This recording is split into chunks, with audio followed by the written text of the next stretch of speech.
Hi, everyone. This is Raquel. Hi, and this is Jennifer. Welcome to Madness Cafe. This is a feminist podcast where we talk about women's issues, politics, and health and wellness.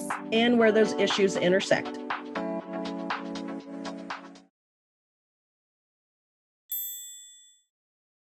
Nobody doesn't want kids. People cannot want kids. It's a thing. That is not a thing. Well, it's my thing. I've known since high school that I did not want to be a mother.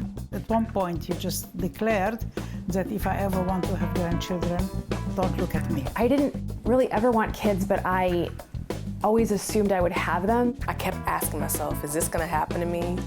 Does it have to happen? What does it mean to live in a world where motherhood is our destiny? And what happens if we say no? Remember, your biological clock is ticking. I gotta have a baby. I gotta have a baby. I gotta have a baby. Do you have a biological clock? Not ticking within me, so the answer would have to be no. There's no biological reason for that to happen. You could list any number of honors and degrees, and somebody will still think that you're not fully accomplished if you haven't had a child. Motherhood has increased in value yet again. It's almost fetishized in our society. This is the real solution to climate change. Babies. Nations need childbirths. Babies are good for the economy. This is by design, this life. I'm not missing anything. I didn't forget to have kids. I'm just not interested. To have somebody tell you you don't know what's best for you is extremely condescending and insulting. Never question my African identity because I'm child free. You can be an aunt or an uncle to your friends' children, and you'll be fine. In fact, you'll be great. Don't forget to take your pill. I won't.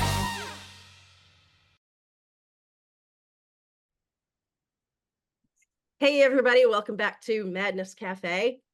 Today, we have a guest who's talking about a topic that is near and dear to my heart. Her name is Therese Schechter, and she has been making documentaries for over 20 years and has produced a body of work that challenges the underexplored assumptions about womanhood. Her work is unapologetically feminist and funny, especially helpful for her controversial topics. The latest film, which we are going to talk about today, I'm so excited, is called My So-Called Selfish Life. It's a revolutionary documentary about one of our greatest social taboos, choosing not to become a mother. Also, what's really behind the pressure on women to have children. Hint, hint, pronatalism. And we're going to get into all of that. Thank you for being here, Theresa. Hi, I'm so glad to be here. Thank you so much for sending us the preview of your documentary. It was so good. I loved every second of it. Mm-hmm. It was so fun to watch, but also educational. And also, Raquel's going to get into how it was validating for her. Would you tell us a little bit about you and how did you become passionate about this subject? I grew up in a really supportive family, actually. I grew up in a family that really encouraged me to do what I wanted to do with my life, always. So instead of becoming a geneticist like my mother wanted, I went to art school, and that was fine. Actually, they were a little worried about me because I was too kind of like stable or something to go to art school. They thought, they didn't think I had I don't know, just the temperament. Anyway, it all worked out fine.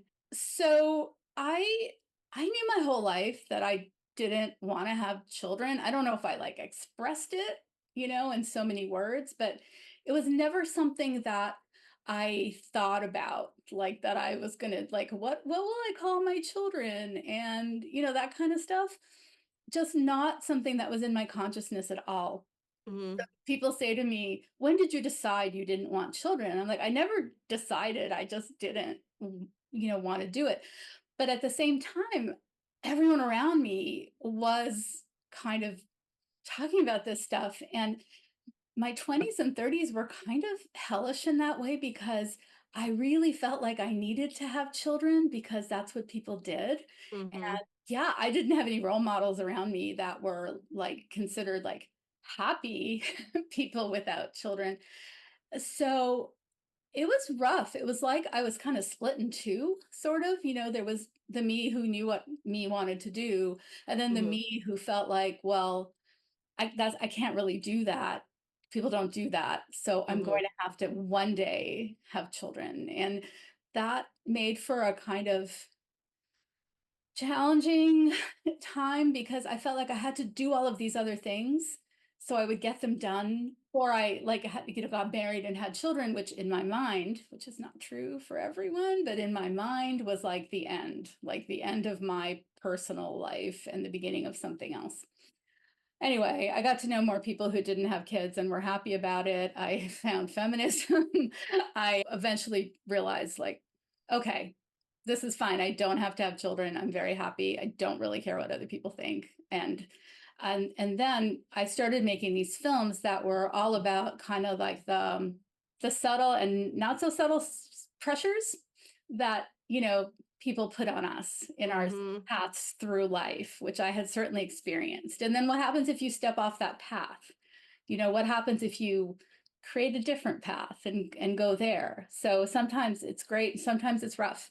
That's kind of why I got to this film. It took me a long time to feel comfortable making the film, to be honest, because it's a kind of a controversial subject and I wasn't really ready, to take it on. I mean, I'd made films about virginity, also controversial, and just like what it means to be a feminist in the 21st century and about this obsession I had with Turkish men on a trip. So lots of different things, but this one really took a while. But also I was sort of waiting until it kind of got into the consciousness. In the 2000s, things really started bubbling up, even though people have been talking about this for a long time. So I thought, this is the time. And that's how I got to make the film. Yeah. Well, politically, it's top of mind in our consciousness now, especially with J.D. Vance standing up and saying, oh, you'll be so unhappy if you don't have children. And basically what he's saying is, what is your worth if you don't have children and all you have is cats? Right. Yep. Yeah. JD Vance can kiss my ass. You know what? JD Vance is nothing special. Not at all. Nothing special. And all of these things that he said, I don't know, was it maybe 2 years ago or 3? I don't remember exactly when he first said it. People have been saying that shit for decades. Yes. So for him to be getting all this credit is really funny to me because I used to get tweets like this and people would post things about, I really feel sorry for these childless women over 40 because they've got nothing to do in their lives. They're, that kind of stuff. And it's oh my God, what's wrong with you?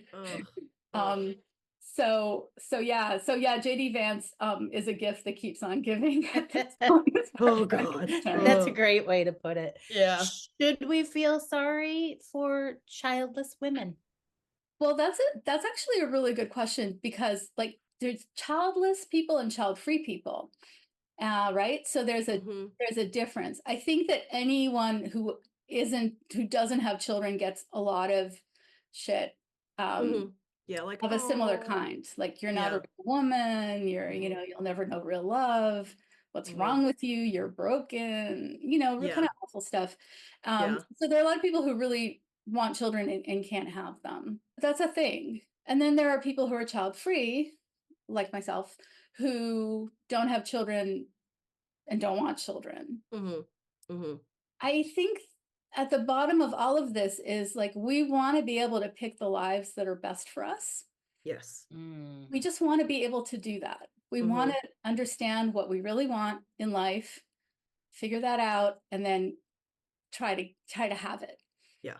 While our ultimate desires are very different between these two groups, I do think that there's a lot of similarity in some of the things that we're dealing with in the larger society.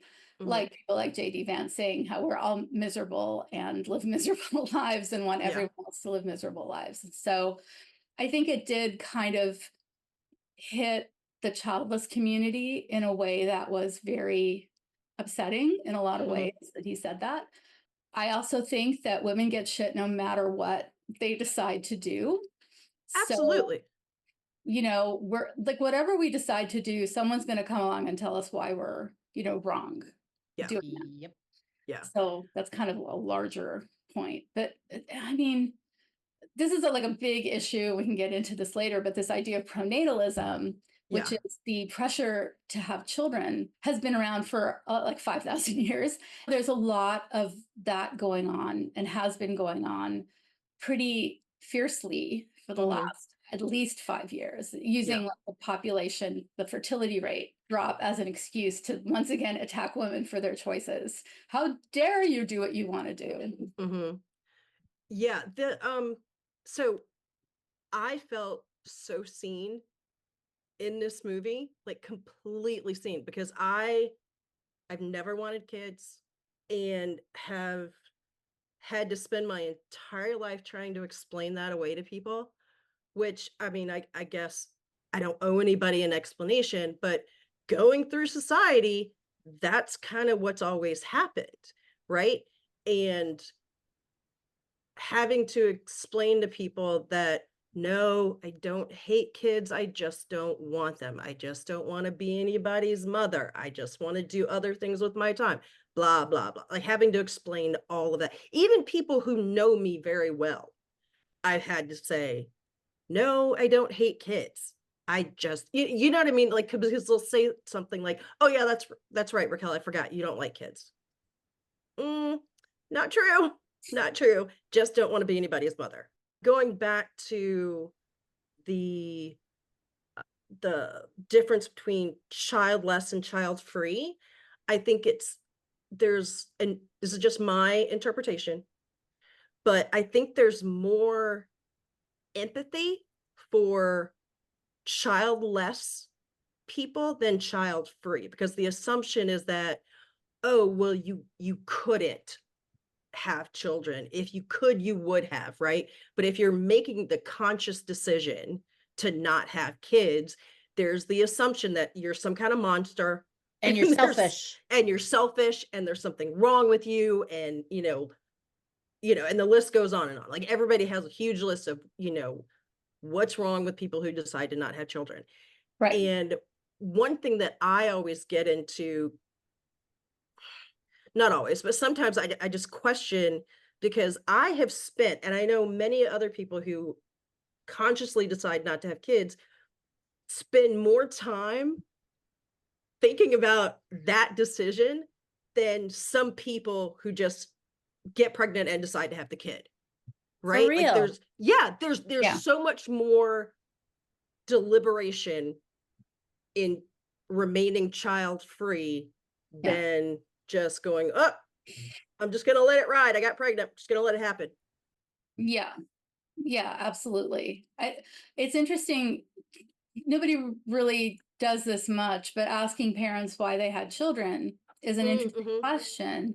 And I've gotten some very thoughtful answers to that question, but a lot of it is just sort of like, well, it's just what we have to do, or we were just at that place in our relationship and we thought, well, we should have kids, or like, I come from a big family and my parents really want lots of grandchildren. And, so bringing a new human into the world is a really profound thing, really profound thing. And it deserves some thought. And it deserves being encouraged to like think about it also, right? So yeah, I agree. I think that people who don't want children think about it a lot more. And I also agree. I think that with people who really want children and can't have them for various reasons, there is more empathy, because you're doing the things society wants you to do. You want to do the things society wants you to do, but you can't. And even though I still think that there is a lot of shaming around that for women, we're the ones who are like doing exactly not what society wants us to do, because a woman who is unencumbered is very, very dangerous. So yeah, with you on both. I thought it was so interesting too that I can't remember who said, I think it was the woman who's a professor, was talking about wanting to not just not wanting to have children, but also considering getting her tubes tied. Oh yeah. And that people in the Black community would give her so much grief about that. Yeah. And she's like, okay, but there's the flip side of this narrative, people, that when we were first brought here, we were also forced birthers. So don't want that either. Right. So, and I know I'm just jumping right into this. This is like really early in the episode, but can you just talk about that too? A little bit about how it's not just society, it's also culture. A lot of times that's putting pressure on women to be a mother. Yeah, that's absolutely true. And I think you're talking about Dr. Kimya Dennis. Yes. Teaching at Salem College. Yeah. So she's wonderful. And I have to say also, I'm really grateful for people like Kimya being in the film because they can speak to their own history, their own experience, their own community. And so I really appreciated what she was saying about that. Pronatalism, it's basically coming from cultures, it's coming from religions, it's coming from ways of life, let's say, ethnicities. Pronatalism is everywhere, and it's not just the conservatives. We're all in it, and we probably also have some internalized pronatalism as well. But yeah, I think that that's true. I have friends who are South Asian. And you know, as in other groups, you know, you like the younger people take care of the older people. Right. You know, and if you don't have children, who's going to take care of you? You know, that kind of thing, which is such a common refrain for people who don't want children in general. Like, who will take care of you? So there's just a lot of that kind of stuff. Did I answer that question? Yes. Yeah. Yes. Okay. So Yes, you did. Thank you. I think so. I think the one part that you didn't clearly define, Raquel, was that the forced birthers versus the forced sterilization of Right. of a population. So Right. starting with slavery, we had forced birthing in this country. Then we go through a period of time of emancipation, and suddenly we want to control population that's undesirable. Exactly. And the forced birthing that's going on now, J.D. Vance's forced birthing, doesn't necessarily include people of color. Right. And the forced sterilizations are still happening. Yes, they are. So in female prison populations, they're on the borders. Yeah, on the borders. I mean, they're forcing women to be sterilized, and sometimes even without their own knowledge, they think something else is happening, and then they're like, "I'm sorry, what? I can't have a kid. What happened?" Yeah, exactly. You know, yeah, that is to an extent still happening. There have been some good. There's one really great film about the California female prison population and what was going on. It's called Belly of the Beast. I highly recommend it. Thank you. Yeah, it's very good and very, you know, very powerful. But, you know, that's the thing with pronatalism. Like, on one hand, it's about making people have children, forcing people to have children, all of that. But it's also the flip side of that, which is deciding who should be having those children. Exactly. Yeah. Exactly. It's all part of reproductive control. Like, really, pronatalism is like reproductive control. And so someone is deciding who should and shouldn't. And yeah, I mean, the unspoken thing behind a lot of this stuff with like fertility rate panic and population decline. There's no population decline, everybody. It's not declining. It's really growing fast. But a lot of it also has these racial undertones, you know, which is Vance and that cohort, you know, they want more white babies. Yeah. Right. That great replacement theory bullshit is part of that. Totally. And they don't want immigrants and, you know, all of that. And also I think really there is a big part of this is just controlling women. Absolutely. we've lost control of our women folk, and we need to get them back in the kitchen. And, so it's somewhat complex. Pronatalism plays really well with things like nationalism and racism. They're intertwined. It's intertwined with capitalism because we need more consumers, and we need workers.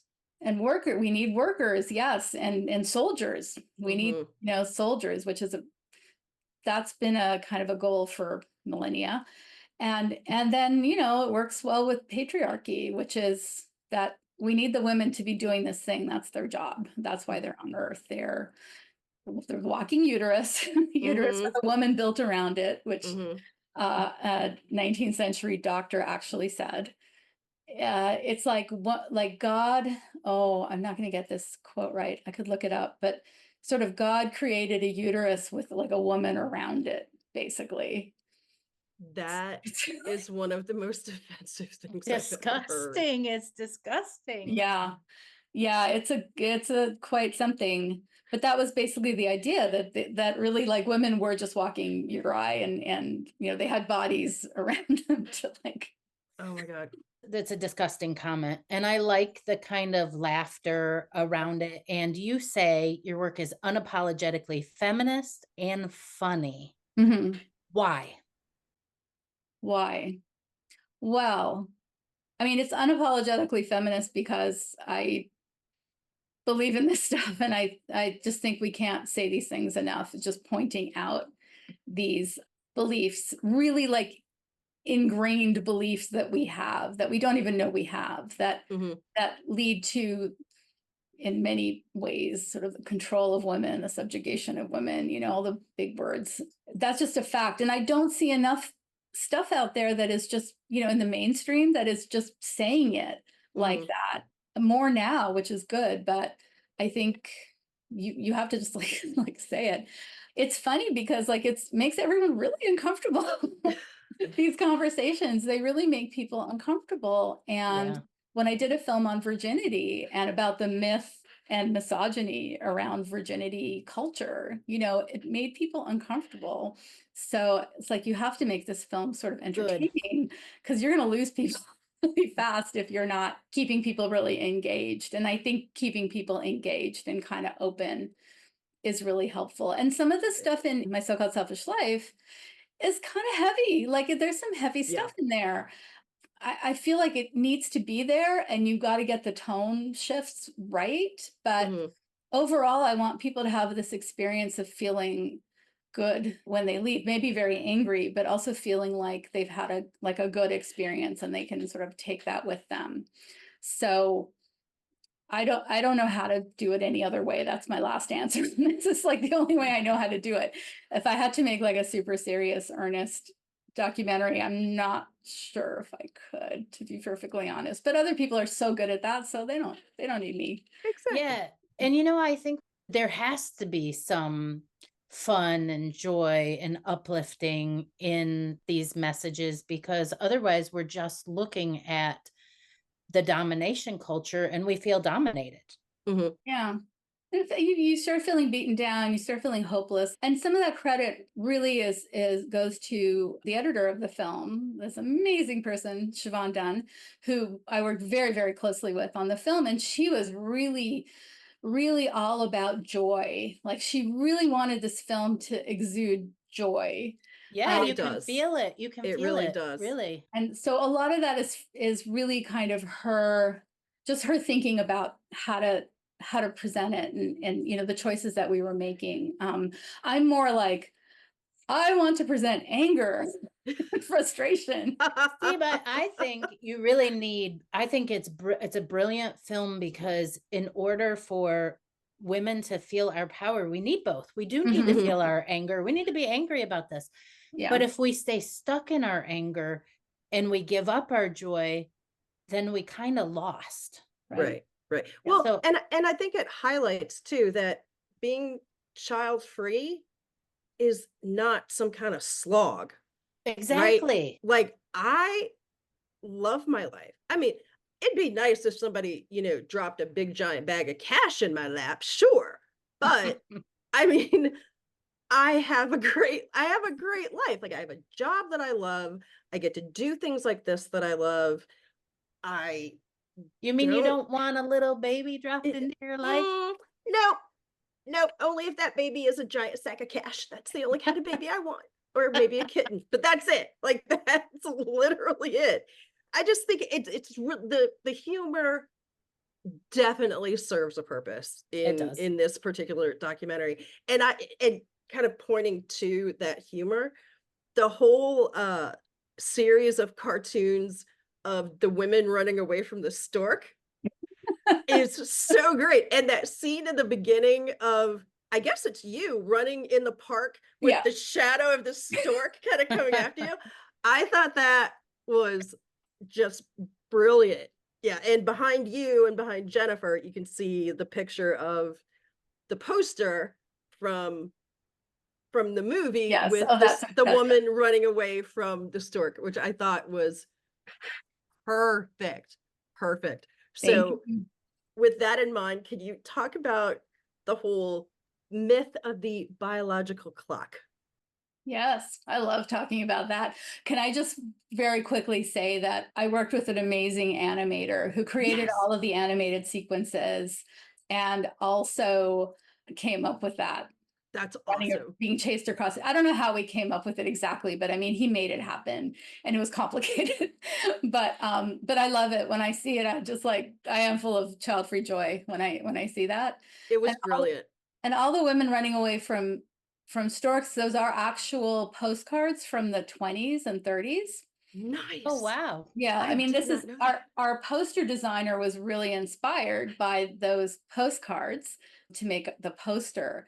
There are different times in history where people just really didn't want children. And some of those, and this is sort of Austria, Germany, 1920s-ish. And there's a lot of stuff that is like women like running from the stork and kind of going, and running along. So those are like historic posters. It's kind of fascinating. So the biological clock, yeah. So so the biological clock was a concept created by a journalist in the 70s in the Washington Post. And this is like a time when, feminism was definitely in full bloom. More women were in the workforce. Women were waiting to get married a little later, like all of like the whole Mary Tyler Moore Show experience was happening. He wrote this article about him like meeting with different female friends who were all despondent because they really wanted a baby. So he created this composite woman. Like it's not even a real person. And he's just like describing her as, good figure, this and that, but really like just really wants a baby and placing it as like, this is the time in life where this will happen to all women. Like they will suddenly realize that they really want a baby. So this article had no scientific information whatsoever. Like it was not based on anything scientific at all. I think it was based on the panic of society that, women needed to be pushed along to have these kids and stop putting it off. It was one of those things that kind of captured this zeitgeist and it just spread like wildfire. And I don't know if anyone ever questioned what this was based on because he wasn't a science writer and he had no medical references at all. And it wasn't even a real person he was writing about. So the biological clock, and one of the doctors in our film, Dr. Kristen Brandy, basically says it's not about something happening in your body. It's something that's happening around you. It's sociological. It's all your friends getting pregnant and your friends moving to a different stage of life and all of that happening around you that makes you, some people feel like, oh, I need to get on with it, or I need to do the thing my friends are doing because we're all, this group. And so a lot of that it makes sense. Is like sociological, basically. Yeah. There's no actual thing that happens in your actual body that spurts out hormones or whatever. I know that for some people it feels like that's what's happening, but there's no scientific basis for it. Yeah. And often if you just go lie down, It'll pass. Yeah, it'll pass. I'll tell you, I've spoken to I want to say thousands of people at this point, and there are people who really want, in their 30s, really wanted kids, and it didn't happen for them. By the time they got into their 40s, they were like, "Yeah, it didn't happen." Okay, it's like, yeah, it's fine. Yeah, I'm just gonna. My life doesn't look exactly like I thought it would, but I'm just gonna go do these other things because actually I find that I have more free time, or yeah, kind of thing. So not to diminish those feelings, but they can kind of come and then kind of dissipate. And there's one woman in our film actually who really, really wanted children, Michelle, and she had IVF and actually never really successfully had IVF because she had no eggs. So there were some serious physical problems, and it just wasn't going to happen. This isn't in the film, but a lot of her friends were like, don't give up, and she's like, I don't want to do this anymore. I'm just going to be happy the way I am. And she identifies as child-free, and she has a spouse who's totally supporting her. And, he's like, I'll just do what you want to do. And I've heard that story a lot also.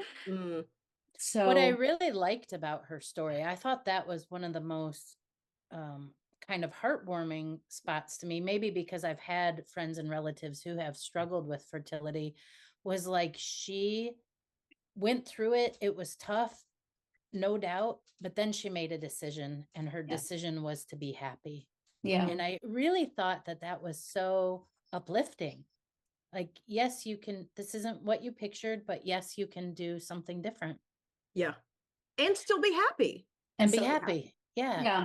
She's really happy. And, what happened after that was she ended up going back to school and getting her PhD. And so she had a different timeline, a different life, but a really good one. And I think very satisfying. And again, a really supportive partner. Yeah. That helps. That really helps. That really helps a lot. Yeah. I am really interested in the title and the word selfish. Do people really feel that not having children is a selfish decision, especially in light of all of the environmental issues that we have going on across the world to save our world? Yeah.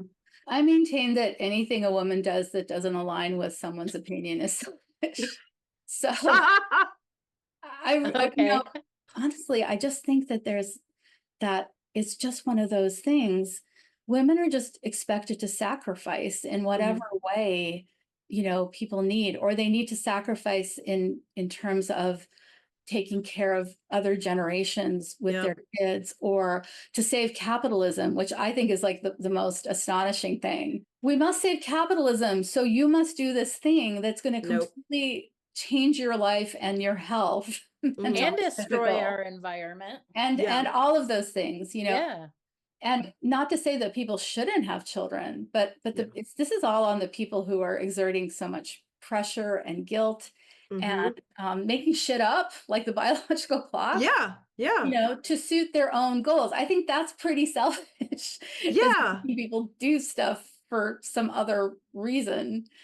It's kind of a bogus thing, although it does have power. It really is powerful, especially for women who have grown up understanding that they have to make sacrifices for things.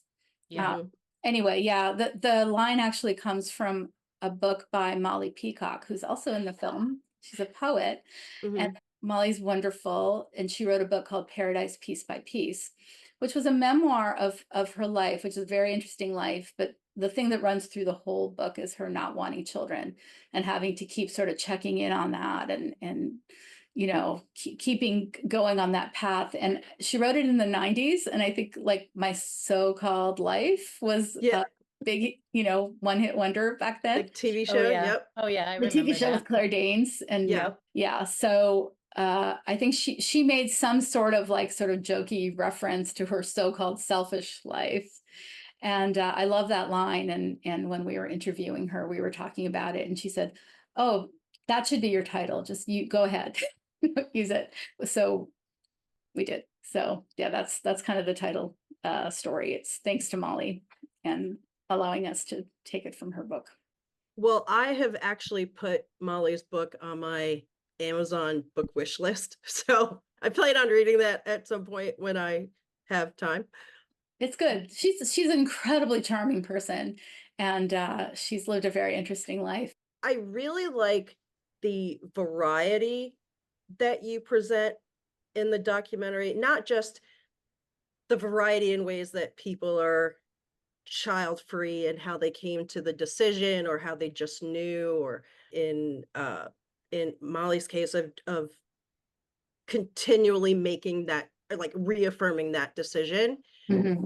But you also present so many different ways of people living their lives this way. Like the woman who lives with a bunch of roommates and, lives with all of her friends, and women who live alone, and then women who are in different kinds of relationships and that sort of thing. And I think that is a really important view to have and to present, because I think so many people think if you don't have kids, you won't have anyone to love you. I've actually had the conversation with a friend who said, I just want you to have love in your life. When I said I didn't want kids, and she was, sort of insisting on it. And I told her, I said, I have plenty of love in my life. I am so thankfully, gratefully, I'm surrounded by people who love me. So I just want to say, I think it's really great that you present that in the documentary. Oh, thank you. Yeah. And also, like, having children so someone will love you again. Maybe that's selfish. I mean, exactly.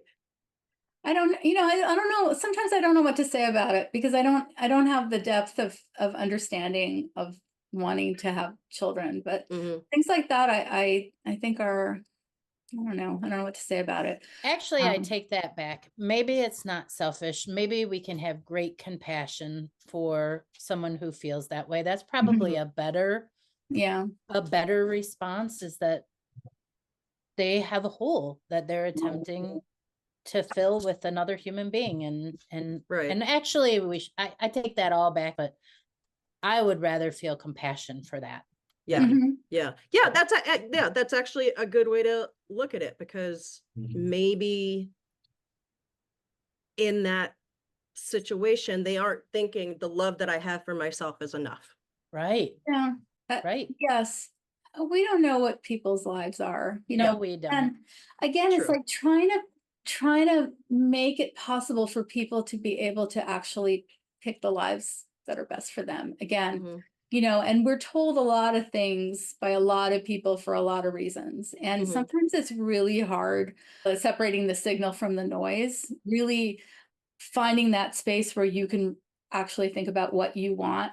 It's hard to find spaces that are free of judgment, and taboo and things like that. We're so surrounded by it. And it's the same for, people who have kids because they're sort of expected to have kids, or there are various reasons why they think the kids will fill a hole, solve a problem, keep a marriage together. These are not, not always successful. So, and there's a lot of maternal regret, which is something we don't really talk about. I was hoping you would bring that up. Yeah. I mean, there is, it's like very, very taboo. Yeah. But it's real and not surprising to me, because I know that people end up having kids for many, many reasons that aren't, I really want to be a parent. I want a family. This brings me joy. When these things happen for so many other reasons, it is not in any way surprising that it doesn't work out. And you mean maternal regret in that someone has chosen to have a child and then wish that they didn't. Yeah.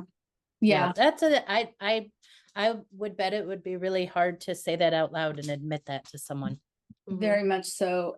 And also, just because of our prenatal society, mothers sacrifice and motherhood is the greatest thing you can do, and it's your greatest accomplishment, and all of this. But sometimes there's Facebook and Reddit groups for this. So if people want to get a feel for what people are talking about, they're all anonymous.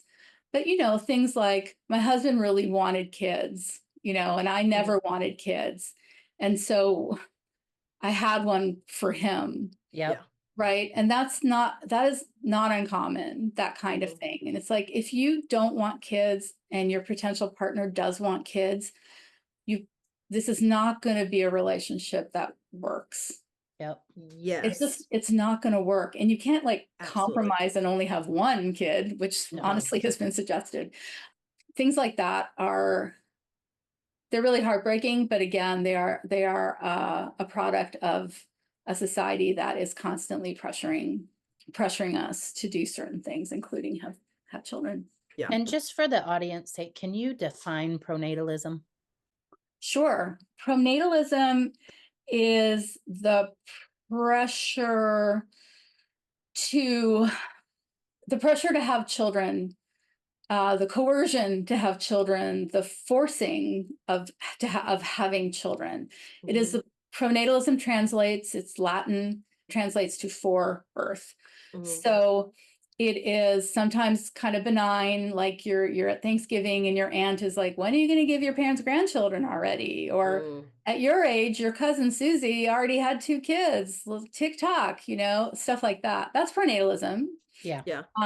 It's one of the examples I give in the film is that pregnancy test ads almost never show anyone happy to get a negative. That's only a recent thing that you can see a pregnancy test commercial where they're like, I don't think this is what I want right now. This isn't the time. And they show, oh, good. Yeah. Thank God. Negative. Yeah. A very, very recent thing. And not even so much of it, really. Yeah. But yes, you couldn't see it. You couldn't see anyone. And I always maintain that I think a lot of those pregnancy tests are bought by people hoping to not be pregnant. Yeah, they are.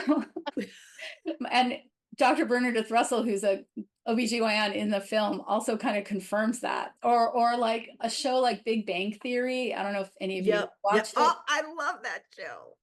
Right. It's super, super popular show. Yeah. You have 2 lead female characters who are unapologetically child-free. Neither of them want kids. And what happens? One of them ends up having 2 kids, and she never looks terribly happy about it, but there they are. And then the series finale, spoiler, the lead woman, I don't remember her name. Penny, thank you. So Penny finds out she's pregnant, and they have a whole season on her and her boyfriend talking about how much she doesn't want kids. Right? And then at the very end, she finds out she's pregnant, and there's no conversation about it. Like, it's just like, oh well. And here we go. And the producer, because people lost their shit over this, like, this was not like taken quietly. And the producer had to respond, and he said, oh, I just wanted them to have a happy ending. Because you can't have a happy ending without a child. Right. Can't have a happy ending without a child. Every woman will change her mind eventually. I mean, just all of that. So this is one of the most popular pop culture things in the last, I don't know, 10 years or something. Yeah. So we've got pronatalism on that level, sending these messages over and over and over again. And then, you've got institutional pronatalism, which is sort of like on the government level, like making abortion impossible to get and illegal in half the US. I mean, that is a forced birth scenario. Basically. Controlling women's bodies and their reproduction through laws. There's like a lot of stuff about like we have to give people baby bonuses and things like that, which is really common. Doesn't work so well, actually, but things like that. And then there's some historic things in the 20th century in Europe where governments just basically decided to make abortion impossible to get and contraception almost impossible to get. It led to a lot of dead women from illegal abortions and a lot of abandonment. lot of abandoned children. This is in like Romania. Mm-hmm. One of the inspirations for Margaret Atwood when she wrote Handmaid's Tale, actually. Mm-hmm. Yep. So this is going on at that level. So then there are these like societal things, like even though contraception is available, women are shamed for using them, for example, or their worth is like societally based on how many kids they have. And like, so it kind of crosses all sort of levels of society, and it crosses parties. Like it's really not just a conservative thing.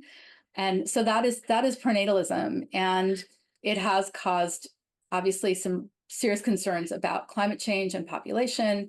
I think the best way to talk about that, honestly, is that when women are given the tools and the ability to control their own reproduction and make their own choices about if and when and how many kids they're going to have less children. Mm-hmm. So the thing with some population control stuff is it's coercive and gross, and I don't want anyone policing women's bodies, you know, and all of that. But when they have all their tools, they do tend to have less children. Mm-hmm. And not just the tools, but the permission, the societal sort of openness to it. Yeah, it's everywhere, and it's been with us for thousands of years. It's the kind of thing that we don't really see because it's so ordinary. That's kind of like the backbone of the film, really, is that idea. And as I said earlier, the flip side of that, which is also pronatalism, is deciding who should and shouldn't have children. Yes. And that's like the reproductive control. So the forced sterilizations, just like forced births, are this attempt to control various sociological, economic things using women's bodies. You know, to do them. You bring up in the film, and we've touched on it a bit today, about how motherhood is put up on this pedestal, and that's where a woman's value lies. So that, and the flip side of that is that, oh, when menopause happens, well, you can't have babies anymore, so thus you have no value. But you talk about menopause in the film, and there's as a positive, and as somebody who's postmenopausal, it's awesome. And I will say that leading up to it, I was like, oh Lord, it's going to be awful. I'm going to have these crazy mood swings, and I'm going to, I don't know, sweat through all my clothes, and I won't be able to, I literally had this horrible view of it. And yes, it is horrible for some women going through perimenopause. Mine wasn't quite that bad, but now that I'm on the other side, I'm like, this is awesome. And I love that you touch on that in the film. Yeah, the film starts with me getting my period. It ends with me going through menopause. Not super graphically, everybody, don't worry about it. But it is the arc of my fertility, you know, in the film. And the film isn't really about me per se, but I do pop up and give some structure to it. And yeah, I do talk about my period ends and it's menopause. And then there's all this confetti gets released. It is so liberating. And now I'm really interested in the topic of menopause. And I've been talking to women about that. I'm talking to women in their 70s, 80s, you know, and they're like, the secret is it's fabulous. Right? But you don't want to tell anybody that because you want them to feel bad about growing older and like just go away, you know, somewhere and things like that. But yeah, the report from the other side from most people is that it's great. Yeah. So it's pretty awesome. You know, yeah, overall, I just felt really, really elated that I never have a period again. Was there anything that you wanted to tell our audience that we didn't ask you about or give you the chance to say? I would love to like kind of circle back to Mr. Vance. Okay. Sure. We like that topic. Sure. I will reiterate that JD Vance can kiss my ass. But anyway, that probably wasn't what you meant by that. When he said that stuff, or when that stuff resurfaced, people embraced it. Like women were like, yeah, I am. And here's me with my cat, you know? Oh, yeah. The cat memes were all over the place. They're everywhere, you know, cat ladies for Kamala and like all of the stuff. Again, I don't think that, you know, 20 years ago, that would have happened. I really think that we've sort of come to a certain place. And also like many women don't want children, right? The numbers are hard to ignore. There have been some really good large studies, and it's not just women, it's men too, of course, but more women than men. And clearly we are a growing demographic, a rapidly growing demographic, which scares the shit out of conservatives, for all those reasons. I'm involved in something now. It's an alliance of child-free voters, and it's super nascent. And I think that there are many people with this idea, that, oh, wait, I think we're a voting bloc now.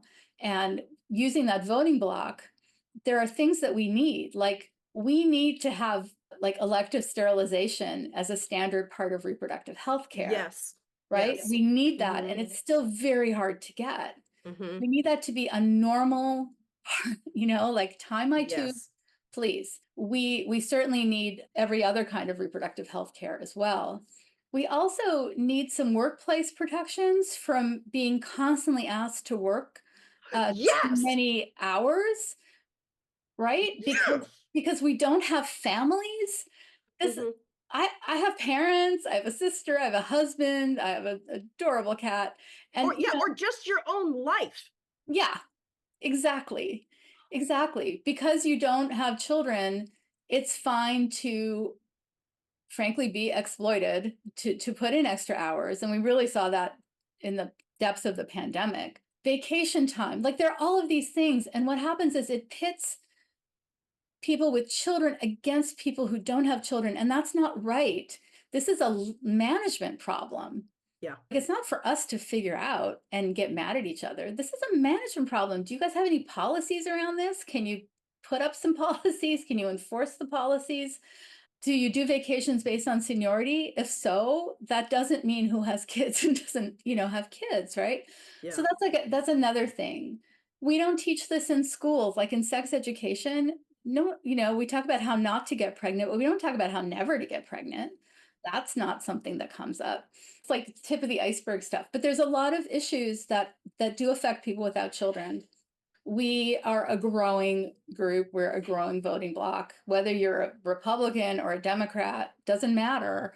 We need to be pushing for that stuff. We just need to have people like acknowledge we exist, first of all, and then, try and get it. So anyway, that's my little stump speech for that. I like it. Yeah, there are many, many of us, and we have some power. Theresa, this was such an amazing discussion. I will say again, I have felt so seen in your documentary and in this discussion today. Thank you so much for making this movie.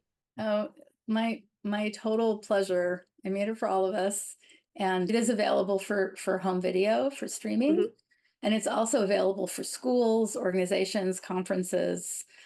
People can rent or buy it for institutions. Cool.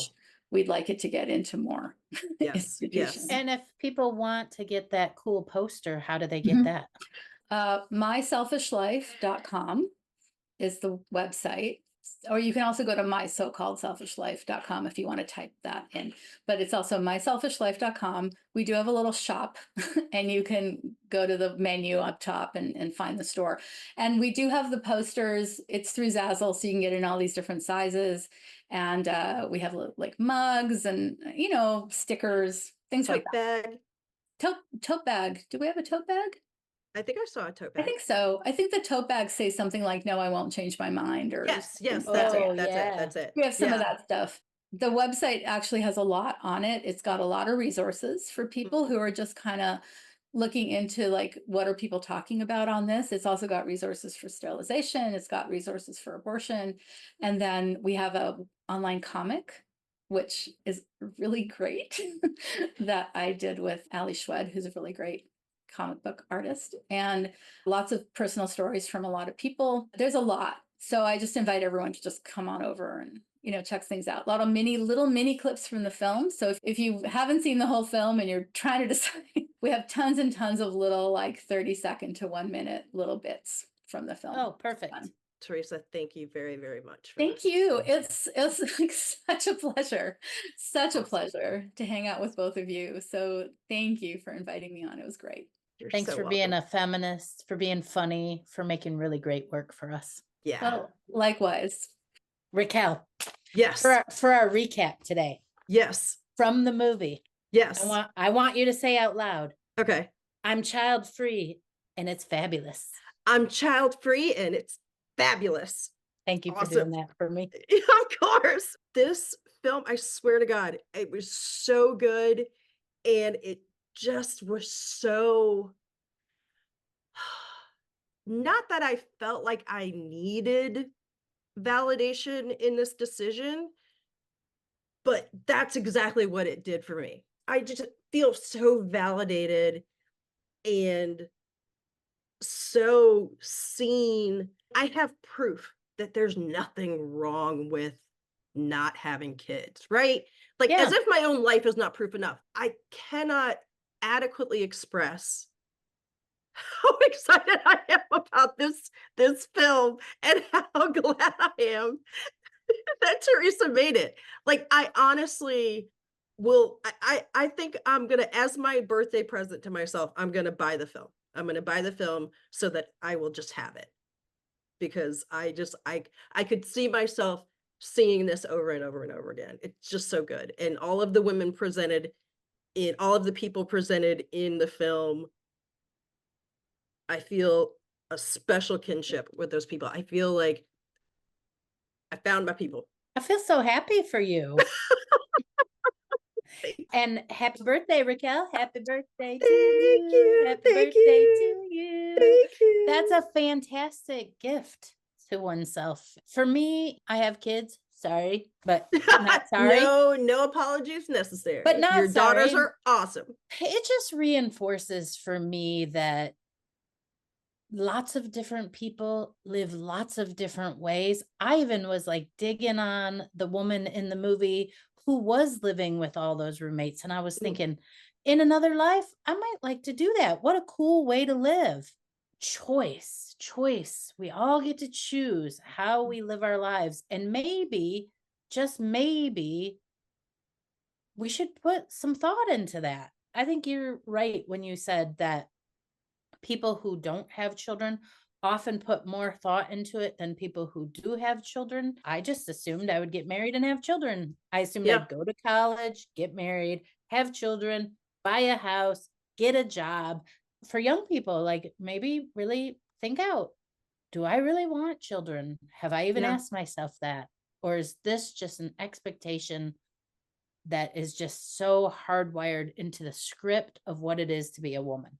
In some respects, I was doing the same thing, but minus the kids. Go to college, get married, buy a house, work until you retire, like all those things. Yeah, forget that. That's sounding like the most terrible script now, isn't it? Well, it's just so limiting. Who sold us on this? Right, exactly. Patriarchy did. Right. But, but it's so limiting, right? It's There's so so limiting. many other ways to live a happy life. And I even was going through this whole thing for a while of, well, who's gonna want to marry me because I don't want kids, right? Like, I'm broken because I don't want kids, that whole thing. But I was like, I'm also not going to have kids just because some guy wants to. Smart. Right? So, well, thank you. I was like, well, marriage may not ever be on the table for me then. And so I had to change my thinking on that. I had to figure out, like, I have a great life. It's okay that I'm not married. It's okay that I don't have kids. I'm happy. I have a good life. I'm surrounded by people who love me and happiness. And my life is just as valid as somebody else's. You know what I like the best about this whole, the documentary, this podcast to talk about this is, what I like the best about this is this really is a joyous message. Yeah. This is a message of find your joy, whatever that means for you. Yeah. Children, no children, marriage, no marriage, job, no job, roommates, no roommates, pets, no pets, cats, dog, doesn't matter. Cats. JD Vance, people like cats. Even married people like cats. JD Vance, shut up. Cats. Well, not everybody likes cats. Some people are allergic, but we like cats. Yeah, exactly. I love you, Raquel. I love you too. Bye. Thanks everyone for listening today. We will be back with more Madness Cafe next week. You can find us on Instagram at Madness Cafe Podcast or email us at madnesscafepodcast@gmail.com. Bye.